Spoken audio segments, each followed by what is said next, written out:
Bismillahirrahmanirrahim. Assalamualaikum warahmatullahi wabarakatuh. Waalaikumsalam warahmatullahi wabarakatuh. Selamat siang adik-adik. Baiklah, perkenalkan, nama kakak Siti Anissa Sari, kelas 3K2 dari perguruan tinggi Purwaku. Maaf kakak mengganggu waktu main kalian, tapi di sini kan pendidikan sangat penting. Kalian mau nggak belajar IPA? Mau ya? Mau dong. Masa nggak mau belajar? Kakak di sini akan menjelaskan tentang ilmu pengetahuan alam. Nah, di sini siapa yang belum tahu ilmu pengetahuan alam? Ilmu pengetahuan alam ini ilmu yang berisi tentang makhluk hidup, ya, baik itu benda mati maupun benda hidup, ya. Bentuk dan fungsi bagian tubuh makhluk hidup. Kita mau belajar hewan apa tumbuhan? Mau belajar hewan apa tumbuhan? Tumbuhan aja ya, tumbuhan. Baiklah, tumbuhan memiliki fungsi yang tersusun dari beberapa bagian, seperti akar, batang, daun, bunga, buah, dan biji. Di sini siapa yang belum tahu akar? Belum tahu akar? Akar itu berada di bawah tanah. Jadi sebelum kita nanam pohon, itu berarti kita harus lihat akarnya subur apa enggak, ya. Kita kalau mau nanam nggak mungkin kan asal tanam aja, pasti harus nanam bawah tanah akarnya dulu kan. Jadi kalau kita mau nanam pohon itu yang dilihat akarnya, berarti akar ada di mana? Di bawah tanah, ya. Kalau batang, tahu batang kan? Daun, tahu. Biji. Baik, sini kakak akan menjelaskan tentang akar. Akar adalah bagian tumbuhan yang berada di dalam tanah dan memiliki peranan yang sangat penting. Fungsi akar, siapa di sini tahu fungsi akar? Ada yang tahu fungsi akar? Nah, baik, kakak akan jelaskan fungsi akar ya.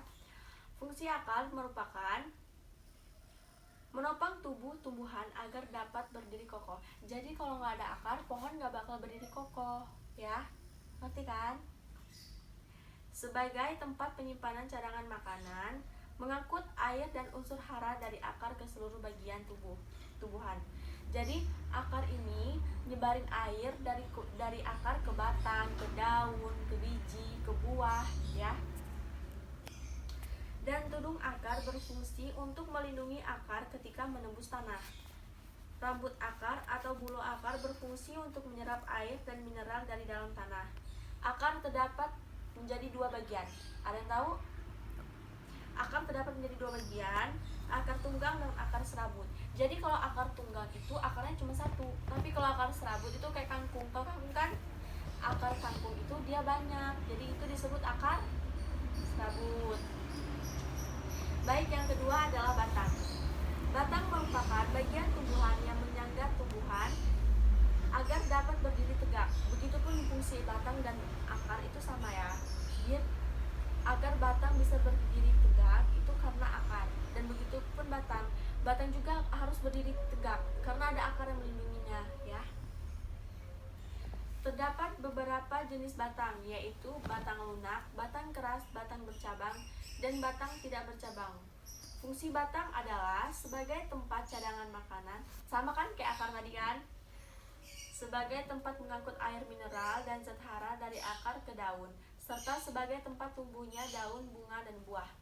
Kalian tahu buah kan? Siapa yang di sini suka buah?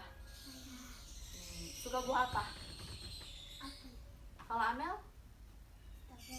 Kalau kamu? Apel. Kamu? Anggur. Kamu? Itu nanas. Nanas itu nggak baik buat anak kecil karena dia bisa nimbulin kita asam lambung kalau kebanyakan makan. Jadi jangan makan nanas banyak ya. Dan yang ketiga adalah daun. Tahu daun nggak? Kamu orang sering kan ulek-ulekan pakai daun. Nah, jenis daun dapat dikelompokkan berdasarkan bentuk tulang daun dan tepi daun. Berdasarkan tulang daun, tulang melengkung, daun menjari, daun sejajar, dan daun menyerit. Berdasarkan bentuk tepinya, daun tepinya rata dan dua daun tepinya tergirit. Yang ketiga, berdasarkan helai, daun tunggal, dan daun menjemuk. Di sini siapa yang belum paham? Belum paham? Paham apa? Belum paham kenapa? Entah. Diulang ya. Jenis daun berarti daun dapat dikelompokkan berdasarkan tulang daun dan tepi daun. Kalian tahu tulang daun nggak? Tahu. Tulang daun itu ini nih. Nih, tengah ini kan ada kayak gini kan? Itu namanya tulang daun ya. Iya, tulang daun. Nah, ada daun yang suka melengkung. Melengkung kayak gini. Ini namanya daun melengkung. Kalau daun menjajar, dia sejajar, lurus aja, ya. Dan berdasarkan bentuk tepinya, daun yang tepinya rata dan daun yang tepinya tergiri. Dan ketiga, berdasarkan helai, daun tunggal dan daun majemuk. Ya. Siapa di sini belum paham? Saya. Belum paham yang mana? Masih tentang daun. Ibu ulangi lagi ya, kakak ulangi lagi.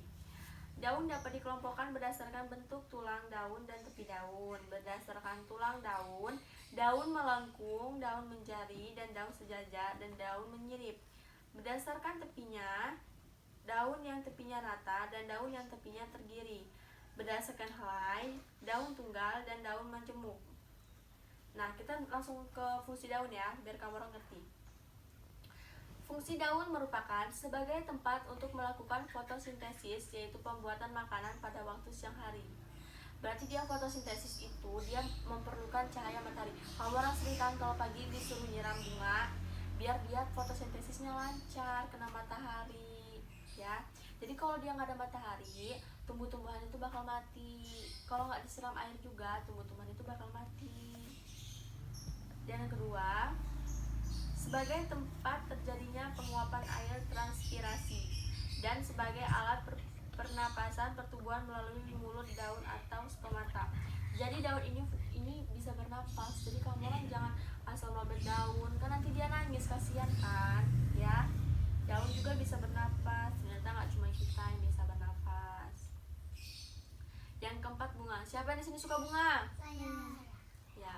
Bunga memiliki beragam bentuk dan warna. Fungsi bunga adalah sebagai alat perkembangbiakan tumbuhan. Alat kelamin jantan pada bunga adalah benang sari, sedangkan pada alat kelamin betina adalah putik. Bunga sempurna memiliki dua alat kelamin. Bunga tidak memiliki sempurna, hanya memiliki salah satu alat kelamin dan bagi lainnya. Penyerbukan adalah proses jatuhnya serbuk sari dari atas kepala putik yang merupakan proses awal terjadinya perkembangbiakan pada tumbuhan. Nih, siapa yang mulai sini majuan nih? Ini putik, ini kepala sari, ini mahkota, ya, ini putik, ini benang sari, kepala putik, tangkai putik, bakal biji, tangkai bunga, kelopak, dasar bunga. Dasar bunga itu di bawah sini, ya. Nah, kita sekarang masuk ke biji dan buah. Biji terletak di dalam daging buah. Buah berfungsi melindungi biji. Biji berfungsi sebagai calon tumbuhan baru. Bagian-bagian buah nih, siapa yang suka apel nih? Ada buah apel nih. Nih, Saya. ya. Tangkai untuk tempat melengket atau tergantung pada ranting dahan. Terus kulit buah berlapis paling luar untuk melindungi buah. Jadi fungsi dari kulit buah itu untuk melindungi buah.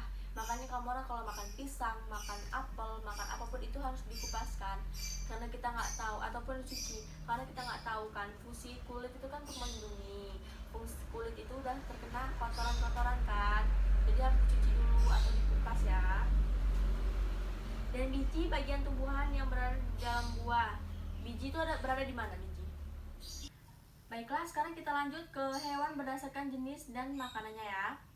Yang pertama, herbivora. Herbivora merupakan hewan yang memakan tumbuhan disebut herbivora. Contohnya, kelinci. Kelinci itu makan apa?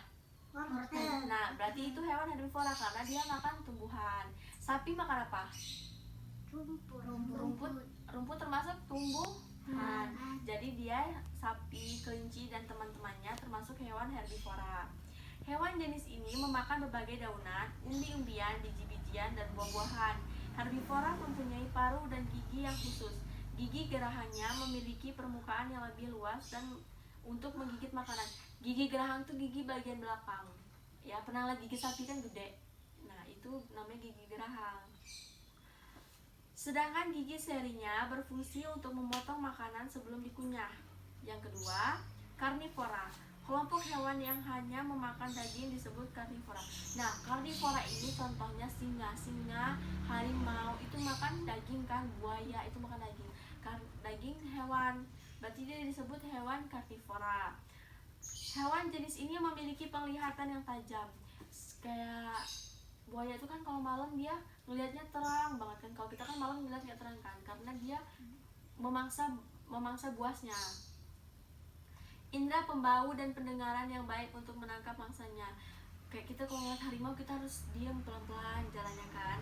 Meskipun kita jalan pelan tapi harimau tuh denger, karena penciuman dan penglihatannya, pembauannya itu dia tajam lebih dari hewan yang lain. Hewan karnivora memiliki gigi yang tajam. Singa, harimau itu, buaya apa sih ada gigi taring kan? Dia karena memiliki gigi yang tajam.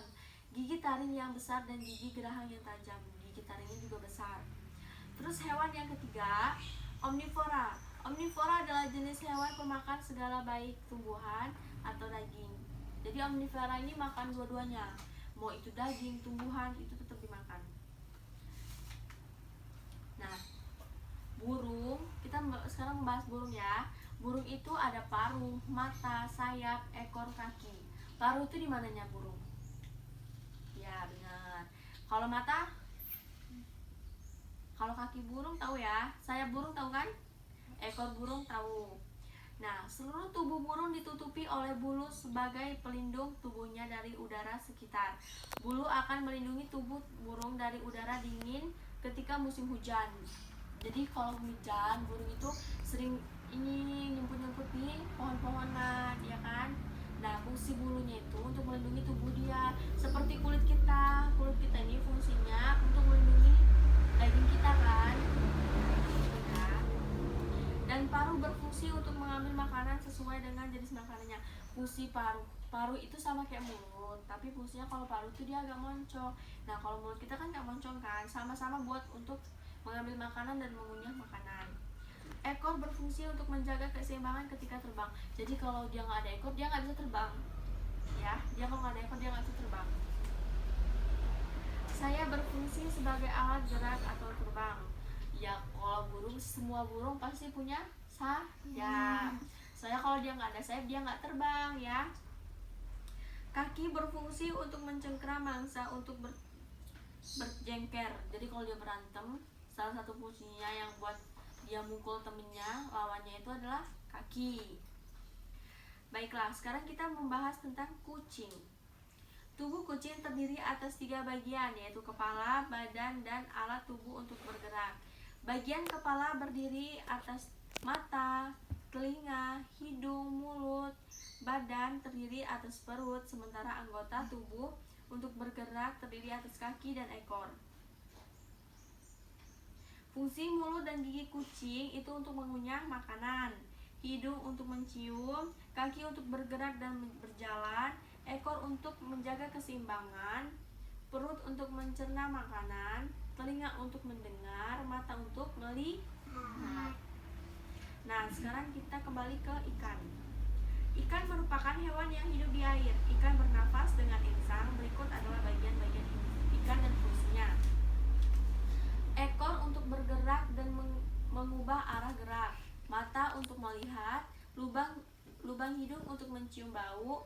Perut untuk mengolah makanan. Sirip untuk bergerak. Mulut untuk makan.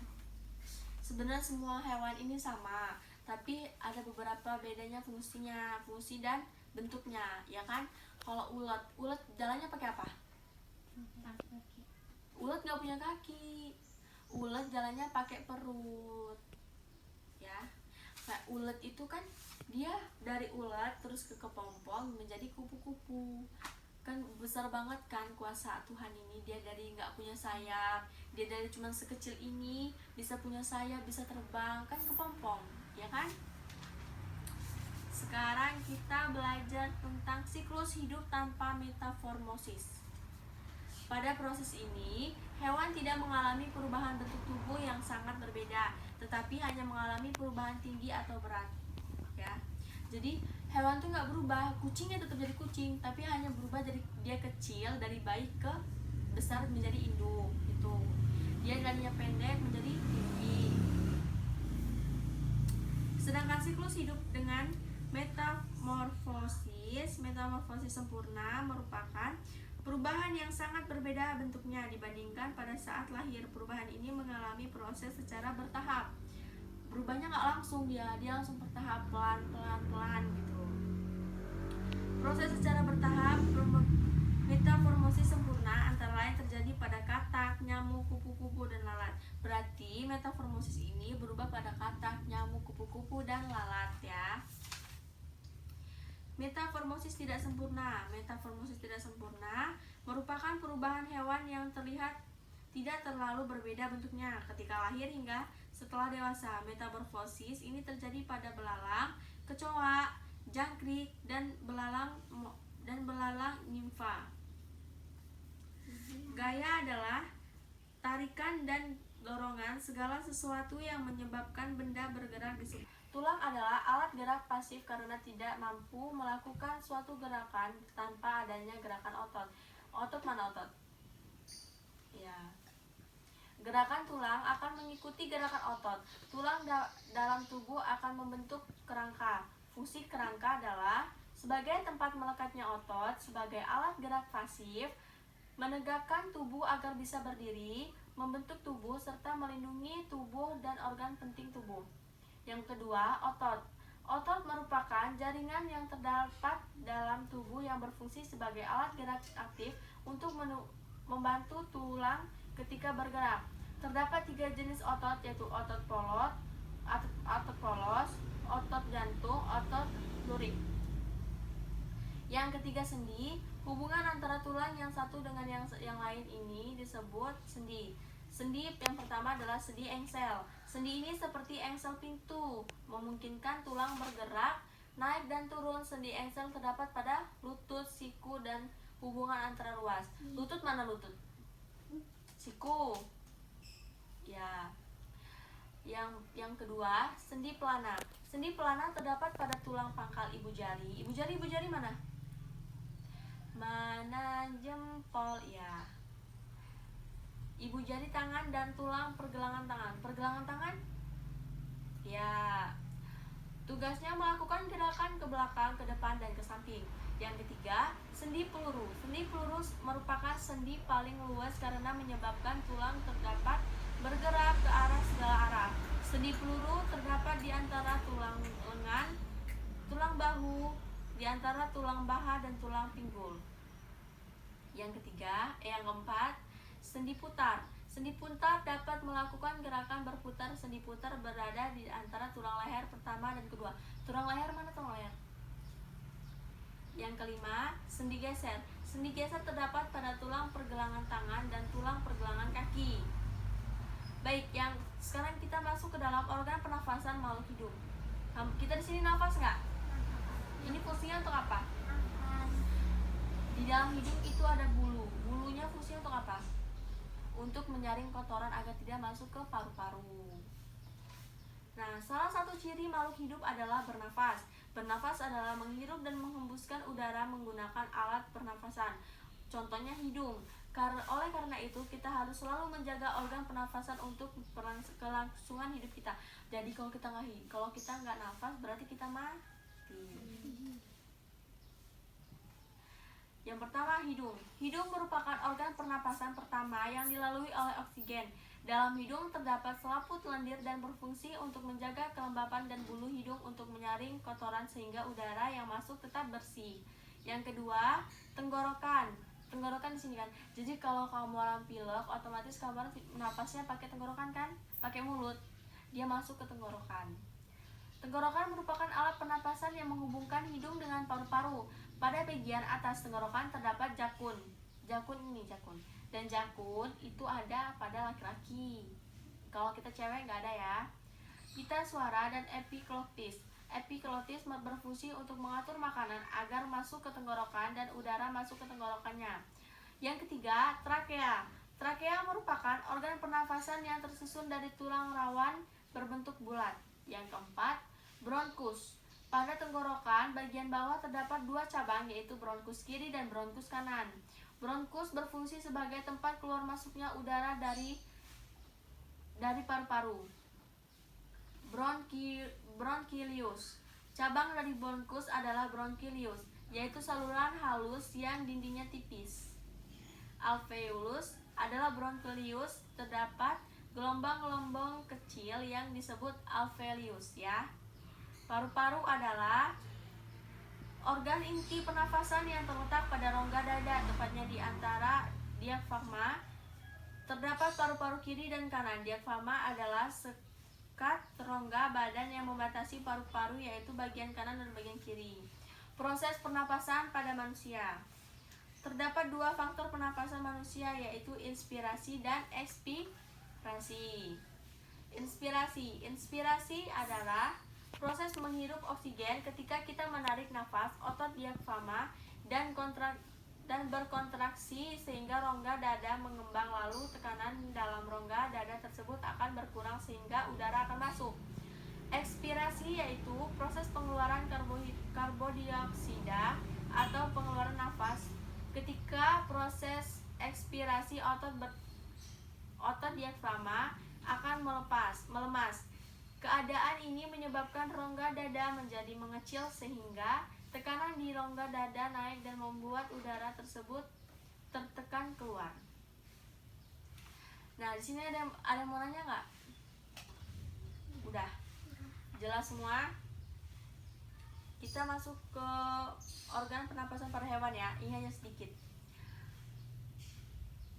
Berbeda dengan manusia yang hanya bernafas dengan paru-paru, hewan memiliki organ pernafasan paru-paru, insang, kulit, dan trakea.